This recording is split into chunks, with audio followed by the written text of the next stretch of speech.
So good morning guys और आपके क्रिक exam channel में आप सभी का स्वागत है। तो आज के इस वीडियो में 11 जनवरी के इंपॉर्टेंट करंट अफेयर्स को हम लोग कवर करेंगे। तो हमारा पहला प्रश्न क्या है, हाल ही में किस राज्य ने कृषि संजीवनी वैन को शुरू किया है? तो आंसर होगा कर्नाटक की सरकार ने। तो अभी कर्नाटक के जो मुख्यमंत्री हैं बी एस येदियुरप्पा, उन्होंने शुरू की है ये कृषि संजीवनी वैन। तो ये क्या करेगी? तो ये जो कृषि संजीवनी वैन है ये गांव गांव में जाएगी और वहां पे किसानों की जो जमीन है उसकी मिट्टी चेक करेगी, मृदा परीक्षण करेगी, यानी कि मिट्टी को चेक करके ये बताएगी कि कहीं मिट्टी में कीड़े तो नहीं है। साथ में पानी को भी चेक करेगी कि पानी में कहीं कीड़े तो नहीं है, और अगर कीड़े हैं तो उसकी रोकथाम कैसे की जाए, उसका इलाज कैसे किया जाए, कौन सा कीटनाशक यूज किया जाए, ये सब बातें किसानों को बताएगी। तो इसका नाम है कृषि संजीवनी वैन, जो कि कर्नाटक ने शुरू की है। अब बात कर्नाटक की है तो ये रहा मैप में कर्नाटक, कैपिटल इसकी बेंगलुरु है। मुख्यमंत्री हो गए बी एस येदियुरप्पा और गवर्नर है वाजुभाई वाला। और देखो कर्नाटक में एक शहर है मैंगलोर, ये भी दो कारण से न्यूज में था। एक कारण तो ये कि अभी प्रधानमंत्री नरेंद्र मोदी जी ने केरल के कोच्चि से कर्नाटक के मैंगलुरु तक 450 किलोमीटर लंबी नेचुरल गैस पाइपलाइन का उद्घाटन किया था, पढ़ा है हमने, जिसको किसने बनाया? गेल ने। और दूसरा कारण कि भारत की पहली तट रक्षक अकादमी कोस्ट गार्ड एकेडमी ये मैंगलुरु में स्थापित की जाएगी। इसके अलावा अभी हमने पढ़ा था कर्नाटक सरकार ने अरुंधति और मैत्री योजना शुरू की है। अभी किसानों के लिए फ्रूट्स पोर्टल भी लॉन्च किया गया था। फ्रूट्स मतलब होता है farmers registration and unified beneficiary information system. अभी कर्नाटक का 31वां जिला कौन सा बना? विजयनगर, बल्लारी जिले से अलग होकर बना। और एक और आप याद रखो, तमिलनाडु का भी 38वां जिला भी न्यूज में था। कौन सा? मयिलादुथुराई, जो कि नागापट्टिनम से अलग होकर बना था, वो भी न्यूज में था, तो वो भी याद रखो। इसके अलावा भारत का पहला चंदन संग्रहालय ये कर्नाटक के मैसूर में स्थापित किया जाएगा, याद रखो। कर्नाटक सरकार ने आर्थिक स्पंदन ऋण वितरण योजना भी शुरू की। और कर्नाटक सरकार ने देश की पहली इंटीग्रेटेड एयर एम्बुलेंस सर्विस को भी शुरू किया। याद रखना, भारत का पहला खिलौना निर्माण समूह टॉय मैन्युफैक्चरिंग क्लस्टर ये बनेगा कर्नाटक में।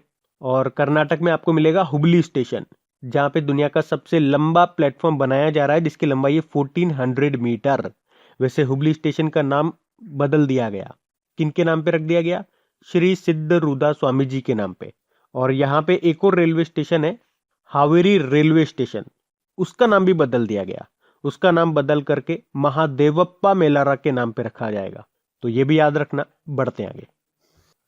फिर है, हाल ही में अमेरिका के अटॉर्नी जनरल के रूप में किसे नियुक्त किया गया? तो आंसर होगा मैरिक गारलैंड को। अच्छा, अभी अमेरिका के जो नए राष्ट्रपति उनका नाम क्या है? जो बिडेन नाम है, 46 नंबर के राष्ट्रपति हैं। एक तो ये याद रखना। और पहली महिला उपराष्ट्रपति कौन है? कमला हैरिस है। और अभी इन दोनों को टाइम्स मैगजीन ने times person of the year भी चुना था। अच्छा, जो बिडेन ने क्या कोई बुक लिखी है क्या? तो आंसर होगा यस। एक है प्रोमिसेस टू कीप और एक है प्रॉमिस मी डैड। अच्छा, एक और क्वेश्चन बताता हूं।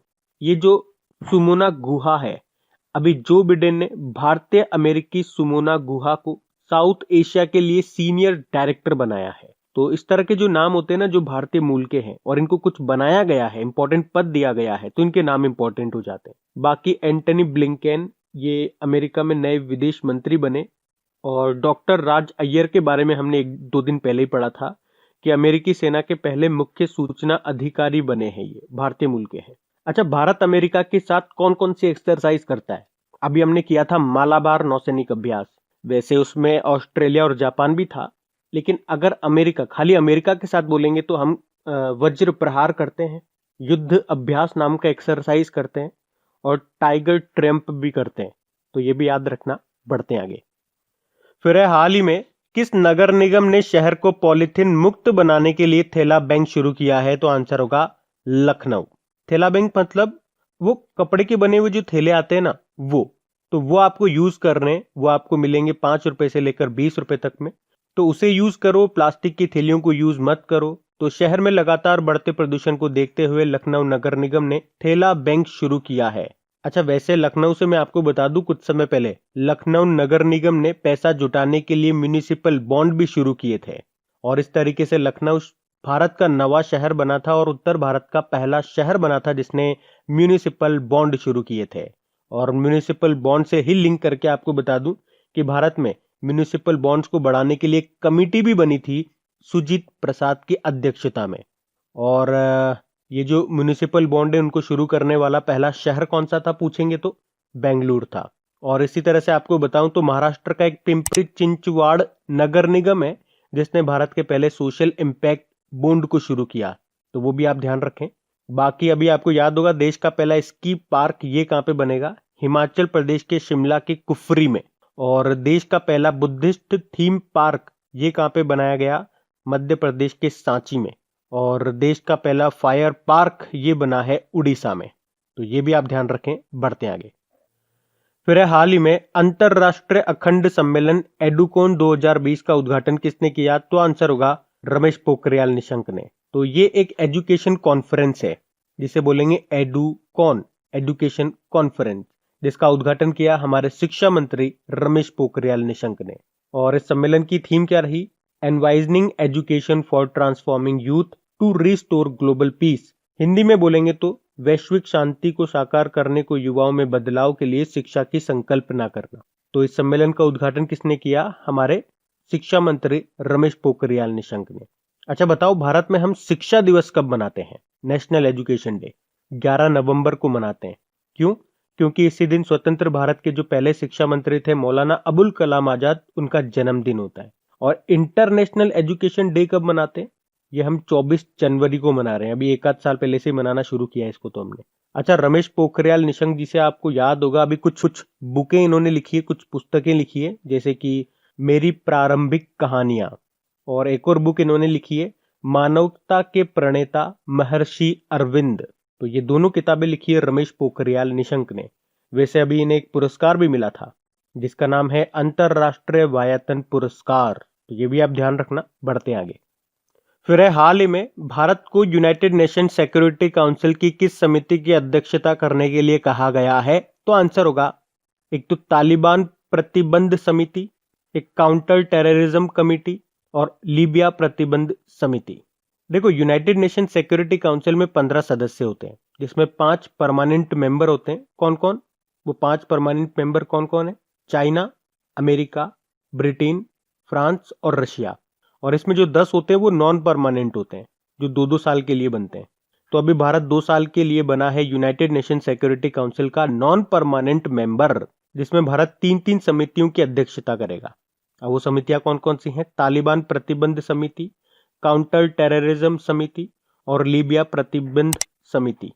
और अभी ये घोषणा की है टीएस तिरुमूर्ति ने। और ये कौन है, ये यूनाइटेड नेशन में भारत के स्थायी प्रतिनिधि हैं। यूनाइटेड नेशन की स्थापना कब हुई थी, 24 अक्टूबर 1945 को। इसीलिए तो हम 24 अक्टूबर को हर साल यूनाइटेड नेशन डे मनाते हैं। इसका हेडक्वार्टर यूनाइटेड नेशन का मिलेगा आपको न्यूयॉर्क में। और यूनाइटेड नेशन के सेक्रेटरी जनरल हैं एंटोनियो गुतेरेस। बढ़ते आगे। फिर है हाल ही में टाइमलेस महिंद्रा नाम की बुक को किसने लिखा है, तो आंसर होगा आदिल जल दारुखानवाला ने। तो आदिल ये एक प्रसिद्ध ऑटोमोटिव इतिहासकार और लेखक हैं और उन्हें ऑटोमोटिव क्षेत्र में बॉस मैन के रूप में भी जाना जाता है। और इन्होंने अभी ये बुक लिखी है जिसका नाम है टाइमलेस महिंद्रा। बाकी आर कौशिक, इन्होंने भी अभी एक बुक लिखी थी जिसका नाम है India 71 year test the journey to triumph in Australia. और संजय गुप्ता ने जो बुक लिखी उसका नाम है keep sharp build a better brain at any age. बाकी Vinay Kumar Singh bleeding India for aggressors 1000 cuts नाम की बुक को लिखा। फिर हाल ही में किस राज्य सरकार ने समूचे राज्य को नियंत्रित क्षेत्र घोषित कर दिया, तो आंसर होगा पंजाब ने। तो अभी पंजाब सरकार ने पड़ोसी राज्यों में पक्षियों में जो बर्ड फ्लू फैल रहा है उसको ध्यान में रखते हुए समूचे राज्य को नियंत्रित क्षेत्र घोषित कर दिया है। मतलब 15 जनवरी 2021 तक राज्य में पोल्ट्री मांस समेत जीवित पक्षियों के आयात पर इंपोर्ट पर रोक लगा दी है ताकि राज्य में एवियन इन्फ्लुएंजा यानी कि बर्ड फ्लू को फैलने से रोका जा सके। अब बात पंजाब की है, तो ये रहा मैप में पंजाब। देखो, पंजाब की कैपिटल चंडीगढ़ है, मुख्यमंत्री हो गए अमरिंदर सिंह और गवर्नर है वीपी सिंह बदनौर। अभी पंजाब सरकार ने बसेरा योजना भी शुरू की थी, एक डीजी नेस्ट मोबाइल एप्लीकेशन को भी लॉन्च किया था और ई दाखिल पोर्टल भी लॉन्च किया था। उसके अलावा अभी कुछ समय पहले पीआर इनसाइट नाम से एक एप्लीकेशन भी लॉन्च किया था और दिव्यांगजन सशक्तिकरण योजना भी शुरू की थी। अच्छा, यहां से एक इंपॉर्टेंट पॉइंट या एक इंपॉर्टेंट नाम आप याद रखना, विनी महाजन का। पंजाब की पहली महिला मुख्य सचिव बनी है ये। और पंजाब के गोबिंदगढ़ में एशिया का पहला continuous galvanised rebar production facility का भी उद्घाटन किया गया था। तो ये भी याद रखना। अब बढ़ते हैं आगे। फिर है, हाल ही में किस कंपनी ने वर्चुअल ब्रेकआउट रूम सुविधा को शुरू किया है? तो आंसर होगा माइक्रोसॉफ्ट ने। तो इसमें टीम मीटिंग आप कर सकते हो, जैसे जूम वगैरह पे, स्काइप वगैरह पे करते हो, वैसे ही इस पे आप कर सकते हो वर्चुअल ब्रेकआउट रूम, जिसे शुरू किया है माइक्रोसॉफ्ट ने। और माइक्रोसॉफ्ट से आपको याद आता होगा, इसने भारत में नेस्कॉम के साथ मिलकर innovate for accessible India campaign को शुरू किया था। और कुछ समय पहले माइक्रोसॉफ्ट इंडिया के जो एग्जीक्यूटिव डायरेक्टर बने थे, उनका नाम क्या है? नवतेज बल उनका नाम है। और आपको बता दूं, देखो माइक्रोसॉफ्ट का एक सर्च इंजन भी है बिंग नाम से, और इसकी एक क्लाउड कंपनी प्लेटफॉर्म है एज्योर नाम से। वैसे लिंक्डइन को भी इसने खरीद लिया। और इसका हेडक्वार्टर कहाँ पर है? वॉशिंगटन डीसी में है। और इसके जो फाउंडर थे वो थे बिल गेट्स और पॉल एलन। वर्तमान में सीईओ हैं सत्या नडेला। बढ़ते आगे। फिर है, हाल ही में स्कूलों और कॉलेजों में संविधान के लिए ओम बिरला ने किस अभियान को शुरू करने की घोषणा की? तो आंसर होगा नो योर कॉन्स्टिट्यूशन। तो ये जो अभियान है पूरे भारत के कॉलेजों, स्कूलों और विश्वविद्यालयों में शुरू किया जाएगा। तो इस अभियान से छात्रों और युवाओं को संविधान के बारे में जानकारी मिलेगी।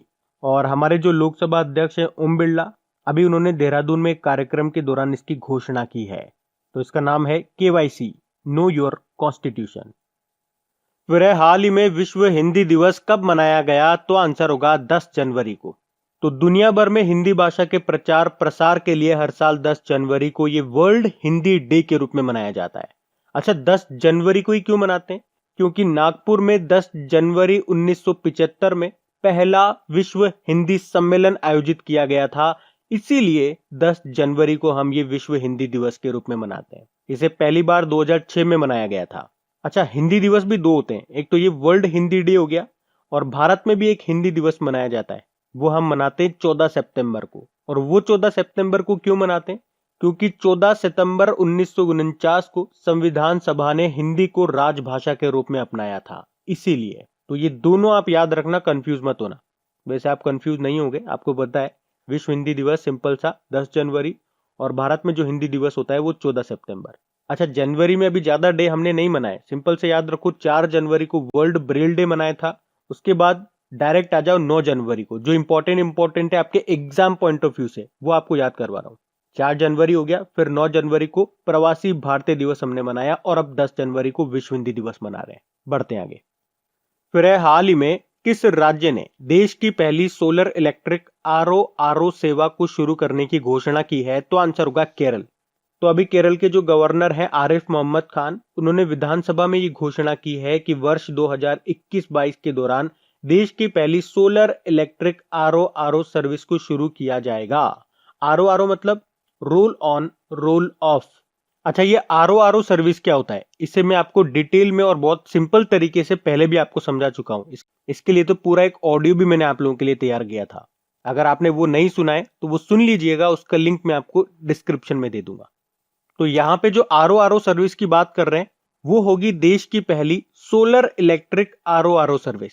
साथ में उन्होंने ये भी घोषणा की है कि राज्य की पहली उभयचर जल बस यानी कि एम्फीबियस वाटर बस ये भी लॉन्च की जाएगी। अब बात यहाँ पे केरल की है, तो ये रहा मैप में केरल। तो केरल की कैपिटल क्या है? तिरुवनंतपुरम है। मुख्यमंत्री हो गए पिनाराई विजयन, गवर्नर है आरिफ मोहम्मद खान, और यहाँ के जो चीफ जस्टिस हैं S मणिकुमार है। अभी केरल सरकार ने फिलामेंट फ्री स्टेट परियोजना शुरू की थी, और अभी केरल ने बर्ड फ्लू को राज्य आपदा भी घोषित किया। उसके अलावा देश की पहली सौर ऊर्जा से चलने वाली मिनी ट्रेन का उद्घाटन भी हुआ केरल में। और केरल सरकार ने ही परिवर्तनम योजना को भी शुरू किया था, मछली पकड़ने वाले समुदायों की आजीविका में सुधार करने के लिए। और याद रखना, सब्जियों के लिए न्यूनतम कीमत तय करने वाला देश का पहला राज्य भी बना था केरल। उसके अलावा केरल पूरी तरह से डिजिटल हाईटेक क्लासरूम वाला देश का पहला राज्य भी बना था। उसके अलावा भारत सरकार जो है वो देश का पहला चिकित्सा उपकरण पार्क ये केरल में स्थापित करेगी। और state of young child in India की जो रिपोर्ट आई थी उसमें भी टॉप पे रहा था केरल। और केरल सरकार ने आदिवासी बच्चों को उनकी मातृभाषा में पढ़ाने के लिए नमत बसई प्रोग्राम भी शुरू किया था। देखो, केरल में कुछ नेशनल पार्क हैं जो आपको याद होने चाहिए, जैसे हो गया Eravikulam national park, silent valley national park, Anamudi Shola national park, Pampadum Shola national park, और यहाँ के दो इंपॉर्टेंट नृत्य आप याद रख लो, डांस, एक तो कथकली और एक मोहिनीअट्टम। कई बार ये दोनों एग्जाम में आ चुके हैं, कई बार आ चुके हैं। स्टेट एनिमल यहाँ का हाथी है। अच्छा, हाथी वैसे किन किन राज्यों का स्टेट एनिमल है? के जे याद रख लो, केरल, कर्नाटक और झारखंड। राज्य के पक्षी यहाँ का ग्रेट हॉर्नबिल हो गया, फल है कटहल और वृक्ष है नारियल का पेड़। तो इतना याद रखो। अभी बढ़ते हैं आगे। फिर अभी केंद्र सरकार ने लद्दाख की भाषा, संस्कृति और भूमि के संरक्षण के लिए किसकी अध्यक्षता में एक समिति बनाने का फैसला किया? तो आंसर होगा जी किशन रेड्डी। देखो, लद्दाख की जो भाषा है, जो संस्कृति है, वो दब गई थी कश्मीर के चक्कर में। लेकिन जब अब लद्दाख एक यूनियन टेरिटरी बन गया है, तो इसकी भाषा और इसकी संस्कृति दोनों का प्रचार प्रसार करने के लिए केंद्र सरकार ने एक कमेटी बनाई है, जिसकी चेयरमैन होंगे जी किशन रेड्डी। वैसे जी किशन रेड्डी एक समिति के चेयरमैन और थे, जो बनी थी हमारे स्वतंत्रता सेनानियों के विकास के लिए। देखो, लद्दाख के जो लेफ्टिनेंट गवर्नर है, उनका नाम है राधाकृष्ण माथुर। उसके अलावा लद्दाख अभी न्यूज में क्यों था? तो भारत का सबसे ज्यादा ऊंचाई पर स्थित मौसम विज्ञान केंद्र ये बना है लेह लद्दाख में, जिसकी ऊंचाई है समुद्र तल से 3500 मीटर। और अभी लद्दाख और जम्मू कश्मीर हाईकोर्ट के नए चीफ जस्टिस बने कौन? पंकज मित्तल। उसके अलावा लद्दाख की जो सोकर झील है, उसको रामसर साइट का भी दर्जा मिला था, और ये इस तरह से भारत की 42वीं रामसर साइट बनी है। इससे पहले भी लद्दाख की एक झील है सो मोरीरी, ये भी रामसर साइट रह चुकी है, तो ये भी ध्यान रखना। तो अब हम बात करेंगे कल के वीडियो में पूछे गए प्रश्न के उत्तर की। तो कल के वीडियो में आपसे पूछा गया था, हाल ही में जारी हेनले पासपोर्ट इंडेक्स 2021 में टॉप पे कौन है? तो टॉप पे इस बार भी जापानी है, और जापान टॉप पे है, और भारत का आप याद रख लो, भारत 85 नंबर पर है। तो आप सभी ने प्रश्न का बिल्कुल सही उत्तर दिया है। और हाँ गाइस, देखिए, अगर वीडियो आपको अच्छा लगा है तो प्लीज इसे लाइक जरूर कीजिएगा। अगर लाइक करना भूल गए हैं तो एक बार आपको याद दिला दूं, और इसे अपने दोस्तों के साथ में प्लीज शेयर जरूर कीजिएगा। जो भी आपका स्टडी ग्रुप हो गया, व्हाट्सएप ग्रुप हो गया, एक बार इसे शेयर जरूर कर देना दोस्तों।